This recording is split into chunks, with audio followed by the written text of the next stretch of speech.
Jarkiholi ನಂಬೇಡಿ, George ನಂಬೇಡಿ, ಸಿದ್ದರಾಮಯ್ಯನೂ ನಂಬೇಡಿ, ನನ್ನೂ ನಂಬೇಡಿ, ಯಾರು ನಂಬೇಡಿ. ನಮ್ಮ ಮೇಲೆ ಏನಿದ್ರು ನಂಬಿಕೆ ಏನಿದ್ರು ಯಡಿಯೂರಪ್ಪನವ್ರ ಮೇಲೆ, ಕುಮಾರಸ್ವಾಮಿ ಮೇಲೆ, ಯೋಗೇಶನ್ ಮೇಲೆ, ಯತ್ನಾಳ್ ಮೇಲೆ ಅವನು ಮಾತ್ರ ನಂಬಿಕೆ ಇರಲಿ. ನಮ್ಮ ನಂಬಿಕೆ ಹೋಗ್ಬೇಡಿ ಅಂತ ಹೇಳಿದೆ. ನೀವು ಅದನ್ನ ನೋಡಬೇಕು. ದಯವಿಟ್ಟು ಮಿಸ್ಟರ್ ಮತ್ತಿಕಟ್ಟಿ ಏನ್ ಹೇಳ್ತಾರೆ ನಮ್ಮ ಕುಮಾರಣ್ಣ ಕೇಳೋಣ. ಈ ಸಮಾವೇಶದ ಬಗ್ಗೆ ಕುಮಾರಣ್ಣ ಅವರು ನುಡಿಮುತ್ತುಗಳನ್ನು ಹೇಳಿದ್ದಾರೆ, ದಯವಿಟ್ಟು ಕೇಳೋಣ. ದಯವಿಟ್ಟು ತಾವು ತೋರಿಸ್ಬೇಕು. ಅವ್ರ ಪಕ್ಷದ ನಿಲುವಿನಲ್ಲಿ, ಬಿಜೆಪಿ ನಿಲುವಿನಲ್ಲಿ ಅವ್ರ ತೀರ್ಮಾನ ತಗೊಂಡು ಮಾಡ್ತಾ ಇದ್ದಾರೆ. ಇಲ್ಲಿ ನಮ್ಮನ್ನ ವಿಶ್ವಾಸಕ್ಕೆ ತೆಗೆದುಕೊಳ್ಳದೇ ಇದ್ದಾಗ ಬೆಂಗಳೂರಿನಿಂದ ಮೈಸೂರಿನವರೆಗೆ ನಮ್ಮ ಶಕ್ತಿ ಇರ್ತಕ್ಕಂಥದ್ದು ಅಷ್ಟೆಲ್ಲ ಇದ್ದು ವಿಶ್ವಾಸಕ್ಕೆ ತೆಗೆದುಕೊಳ್ಳದೆ ಹೋದ ಮೇಲೆ ಸರಿಯಾದ ರೀತಿಯಲ್ಲಿ ನಾವ್ಯಾತಿಗೆ ಬೆಂಬಲ ಕೊಡಬೇಕು? ರಾಜಕಾರಣ ಮಾಡೋದು ಬೇರೆ, ಚುನಾವಣೆಗಳು ಬಂದಾಗ ಬೇರೆ ಒಟ್ಟಿಗೆ ಇರ್ತಕ್ಕಂಥದ್ದು. ಆದರೆ ಇವತ್ತಿನ ಈ ರೀತಿಯ ಕಾರ್ಯಕ್ರಮದಿಂದ ಸಾಧನೆ ಏನು ಮಾಡ್ತೀವಿ? ಏನು ಸಾಧನೆ ಮಾಡ್ಲಿಕ್ಕೆ ಸಾಧ್ಯ? ಇದು ನನ್ನ ಮನಸ್ಸಿಗೂ ನೋವಾಗಿದೆ. ಸ್ಥಳೀಯ ನಾಯಕರ ಅಭಿಪ್ರಾಯ ಪಡೆದಿಲ್ಲ. ಮೊದ್ಲು ನಮ್ಮ ನಾಯಕರು ಮಾತಾಡ್ತೀವಿ, ಮೊದ್ಲು ನಾವು ಅವ್ರ ಜೊತೆ ಮಾತಾಡಿ ಅವ್ರ ಜೊತೆ ಮಾತಾಡ್ತೀವಿ. ನನ್ನ ಜೀವನ ಮೇಲೆ ಹೋರಾಟ ಮಾಡ್ಕೊಂಡ್ ಬಂದಿರೋನು ಶೋಭಾ ಕರಂಜೆ ನನ್ನ ಮನೆ ಬಾಲಿ ಕಳಿಸಿ ನಾನು ರಾಜೀನಾಮೆ ಕೊಡ್ತೀನಿ ಬಿಜೆಪಿಗೆ, ನನ್ ಮಂತ್ರಿ ಮಾಡುವಂತ ಭಿಕ್ಷೆ ಬಿಡು ನನಗೆ ಹೇಳ್ತೇನೆ ನಾನು. Who is that nonsense? Shivakumar ಅವರೇ, ನಾಳೆ ಪಶ್ಚಾತ್ತಾಪ ಪಡೋದಿದ್ದೀರ. ಯಾವುದೋ ಮಾಡಬಾರ್ದಂತ ಒಂದು ಅಕ್ಷಮ್ಯ ಅಪರಾಧ ಮಾಡಿ ಎಲ್ಲರನ್ನ ರಕ್ಷಣೆ ಮಾಡಿ ಈ ನಾಡಿನ ಜನರ ನಂಬಿಕೆ ವಿಶ್ವಾಸ ದ್ರೋಹ ಮಾಡಿದಂತ ಒಬ್ಬ ವ್ಯಕ್ತಿಯನ್ನ ಮುಖ್ಯಮಂತ್ರಿ ಆಗಿ ಕುಣಿಸಕ್ಕೆ ನೀವು ರಕ್ಷಣೆಯನ್ನು ಕೊಟ್ಟಿರಿ. ಮಾನ್ಯ ಶಿವಕುಮಾರ್ ಅವರೇ, ನಮ್ಮ ಹೋರಾಟ ಏನಿದ್ರು ಭ್ರಷ್ಟ ಅಧಿಕಾರ ದಾಹದಿಂದ ಕುಣಿದು ಕುಪ್ಪಳಿಸ್ತಾ ಇರುವಂತ ಅಪ್ಪ ಮಕ್ಕಳ ಬಗ್ಗೆ ನಮ್ಮ ಹೋರಾಟನೇ ಹೊರತು ಕಾಂಗ್ರೆಸ್ನ ವಿರುದ್ಧ ಅಲ್ಲ. ಶಿವಕುಮಾರ್ ಅವರೇ, ನಿಮ್ಮನ್ನ ಇನ್ನು ಕೆಲವೇ ತಿಂಗಳುಗಳಲ್ಲಿ ಕಾಂಗ್ರೆಸ್ ಅನ್ನುವಂತ ಹೆಸರನ್ನ ಇಲ್ಲದಂತೆ ಅಪ್ಪ ಮಕ್ಕಳು ಸೇರಿ ಮಾಡದೇ ಇದ್ದ ನನ್ನ ಯಡಿಯೂರಪ್ಪ ನೀವು ಕರಿಬೇಡಿ. ನಾಗರ ಹಾವಿನ ರೋಷಕ್ಕೆ ಶಿವಕುಮಾರ್ ಅವರೇ 12 ವರ್ಷ ಆಯಸ್ಸಂತೆ. ಕುಮಾರಸ್ವಾಮಿ ಅವರ ರೋಷಕ್ಕೆ ನಾಗರ ಹಾವಿಗಿಂತಲೂ ಹೆಚ್ಚು ದೀರ್ಘಾಯುಸ್ಸು. ದುರ್ಯೋಧನ ಕುಮಾರಸ್ವಾಮಿ ಅವರ ಮನೆ ದೇವರಾಗಿರ್ಬೇಕು. ಯಾಕಂದ್ರೆ ದುರ್ಯೋಧನನ ಉರ್ಗಪಾತಕ, ಆತನ ಲಾಂಛನ ನಾಗರಹಾವು, ವಿನಾಶವೇ ದುರ್ಯೋಧನನ ಸಂಕಲ್ಪ.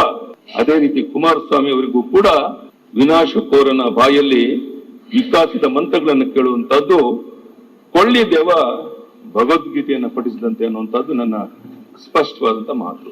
ಕುಮಾರಸ್ವಾಮಿ ಅವರ ಚರಿತ್ರೆನೇ ಹಾಗೆ ಸ್ವಾಮಿ, ನಂಬಿದವ್ರನ್ನ ಮುಗಿಸುವಂತಹದ್ದು, ಸಂದರ್ಭಕ್ಕೊಂದು ಬಣ್ಣ ಬದಲಾಯಿಸುವ ಈ ನವೀನ ಸಾಂದರ್ಭಿಕ ಶಿಶುವಿನ ಪಿತೂರಿಯೇ ಪಿತ್ರಾರ್ಜಿತ ಆಸ್ತಿ ಹೇಳಕ್ಕೆ ಇಚ್ಛೆ ಪಡ್ತೇನೆ.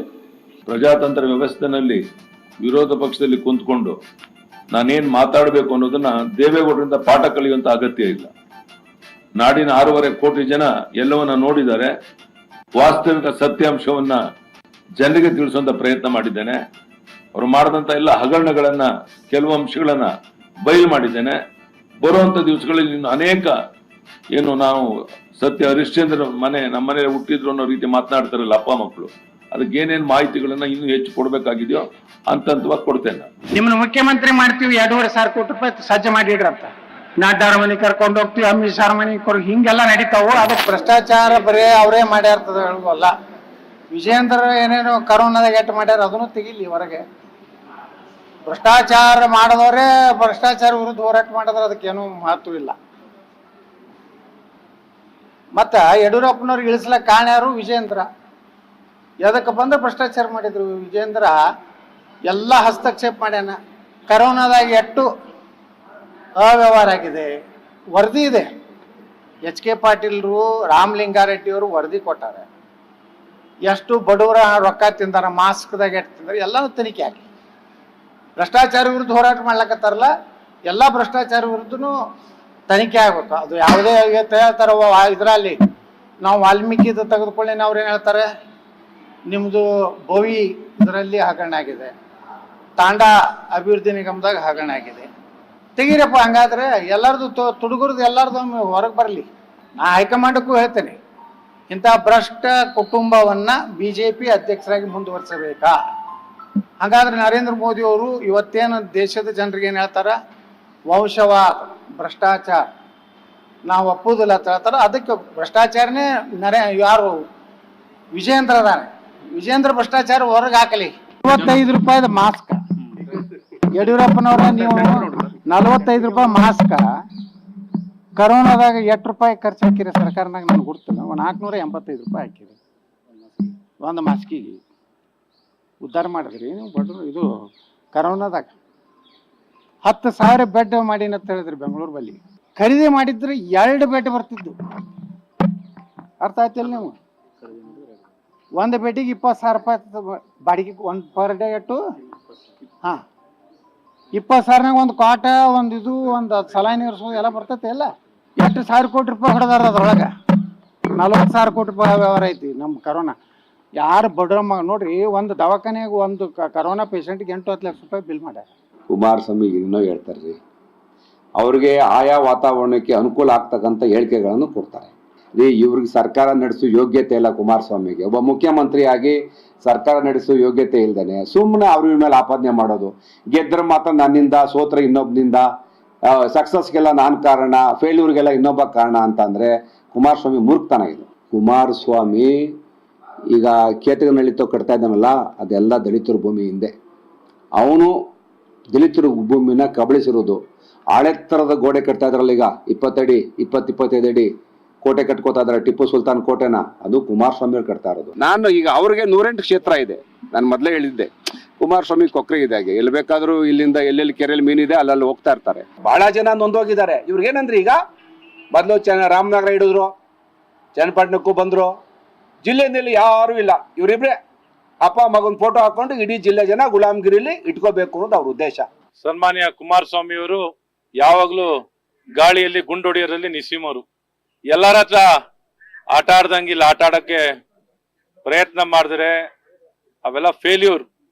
ಇದುವರೆಗೂ ಬೇರೆ ಬೇರೆಯವ್ರಿಗೆ ತೋರಿಸ್ತೀನಿ, ಬಿಚ್ಚಿಡ್ತೀನಿ. ಅದೇನ್ ಬಿಚ್ಚಿಡ್ತೀಯಪ್ಪ? ಬಿಚ್ಚಿಡು. ಅದ್ಯಾವ್ದ 5 ಸ್ಟಾರ್ ಹೋಟ್ಲಲ್ಲಿ ಬಿಚ್ಚಿಡ್ತಿದ್ದಲ್ಲಪ್ಪ, ಹಂಗಲ್ಲ. ಬಿಚ್ಚಿಡ್ತೀನಿ ಅಂದಲ್ಲ, ಅಲ್ಲೆಲ್ಲ ಬಿಚ್ಚಿಡ್ತಿದ್ರಲ್ಲ, ಅಲ್ಲಿ ಬಿಚ್ಚಿಟ್ಟ ಟ್ರಸ್ಟ್ ಬರ್ಕೊಟ್ರಲ್ಲ. ಈಗ ನಾನು ಅಸೆಂಬ್ಲಿನಲ್ಲಿ ಚರ್ಚೆ ಮಾಡಿದ್ದಕ್ಕೆ ಮುಖ್ಯಮಂತ್ರಿಯಿಂದ ಹಿಡಿದು ಕಾನೂನು ಸಚಿವರಿಂದ ಒಬ್ಬ ಉತ್ತರ ಕೊಡ್ಲಿಲ್ಲ. ಅವತ್ತು ಉತ್ತರ ಕೊಟ್ಟಂತ ವ್ಯಕ್ತಿ ಅನಾಗರಿಕವಾಗಿ ಬಳಸಿದಂತ ಪದ. ನಾನು ಇದನ್ನೆಲ್ಲ ಸುಲಭವಾಗಿ ಬಿಡೋನಲ್ಲ. ಪರ್ಸೆಂಟೇಜ್ ಸಿಸ್ಟಮ್ ತಂದವ್ರು ಯಾರು ಈ ರಾಜ್ಯದಲ್ಲಿ? ಅದೆಂತದ್ದು ಹೇಳ್ಕೊಂಡವ್ರಲ್ಲ, 8% 10%. ಆ ಸಿಸ್ಟಮ್ ತಂದ ಪುಣ್ಯಾತ್ಮ ಪಿತೃ ಇದೇ ಯಡಿಯೂರಪ್ಪನವರಲ್ವೇ? ಈ 10% ಪಾಪ ಹಿಂದೆ ಕಾಂಗ್ರೆಸ್ ಸರ್ಕಾರ ಸುದೀರ್ಘವಾಗಿ ಆಡಳಿತ ನಡೆಸಿದಾಗಲೂ ಅವ್ರಿಗೆ ಯಾವ ಯೋಚನೆ ಬಂದಿರಲಿಲ್ಲ. ಇವ್ರ ಅಧಿಕಾರಕ್ಕೆ ಬಂದ ತಕ್ಷಣವೇ ಈ ಪರ್ಸೆಂಟೇಜ್ ಸಿಸ್ಟಮ್ ತಂದವರೇ ಇವರು ಮಹಾನುಭಾವ, ಅದರ ಜನಕ ಇವರು. ಹಲೋ, ಯಾವ ರೀತಿ ನಡೆಸಿದ್ದಾರೆ ತೋರ್ಸಿದ್ರೆ 1 ಗಂಟೆ ಆಯ್ತದೆ. ಇವ್ರದೆಲ್ಲ ಅರ್ಥ ಆಯ್ತಲ್ಲ, ಯೂಟರ್ನು ಇಂಥದೆಲ್ಲ ಇದೆ. ಸಭೆ ಆದ್ಮೇಲೆ ನಿಮ್ಗೆಲ್ಲ ತೋರಿಸ್ತೀವಿ, ಎಲ್ಲ ಯೂಟ್ಯೂಬ್ ಅಲ್ಲಿ ಹಾಕ್ತಿವಿ. ಯಾವ ರೀತಿ ಮಾಡಿದ್ದಾರೆ, ಪ್ರಜ್ವಲ್ ರೇವಣ್ಣಂದ CD ವಿಚಾರ ಏನ್ ಮಾಡಿದ್ರು, ಪೆಂಟೆ ವಿಚಾರ ಏನ್ ಮಾತಾಡಿದ್ರು, ಏನೇನಾಯ್ತು ಅಂತೇಳಿ ಅವೆಲ್ಲ ಬಿಡಿಸಿ ಎಲ್ಲ ಅವರೇ ಮಾತಾಡಿದ್ದಾರೆ. ನಾನೇನ್ ಮಾತಾಡ್ಬೇಕಾದ ಅವಶ್ಯಕತೆ ಇಲ್ಲ. ಎಲ್ಲ ಯೂಟರ್ನ್.